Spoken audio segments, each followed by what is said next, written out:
What happened after the Tower of Crystal-like Law fell was a daze. It was as if my mind simply stopped. Instinct took over as my every thought sank into a black abyss of despair. Time lost all meaning, and to this day I know not how long I was in this state. Eventually, a conscious thought managed to break my fugue. The Daedric horde had vanished, gone as suddenly as they had come. Before my numbed mind could comprehend the tumult that consumed my beloved Summerset Isle, before I could formulate the question, how, they were there, dripping honeyed poison in our ears. The Thalmor.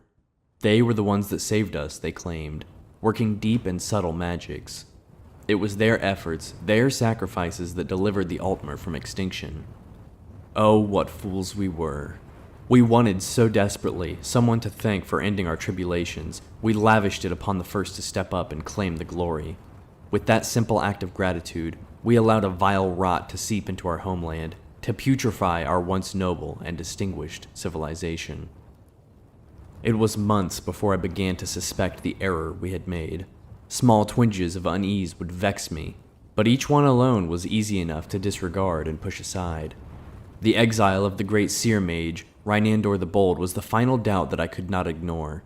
You see, Rhinandor was one of the very few who survived the collapse of the Crystal Tower. I saw some of his bravery and heroics with my own eyes. It was his leadership and sorcery that made the Daedra pay such a high price for their destruction of the Crystal Tower. The Thalmor besmirched his name when he had the audacity to publicly doubt and question their role in ending the Oblivion Crisis on Summerset Isle. Rhinandor made the mistake of ignoring the consensus gentium, trusting instead to logic and facts. The shrewdness of the Thalmor, however, was not such to allow something as trivial as the truth stand in their way. As soon as they shifted the collective opinion ever so slightly against Rhinandor, they had him sequestered and intensified their efforts to tarnish his reputation. Unable to mount any sort of defense to the Thalmor's attacks, Rhinandor was quickly denounced and exiled.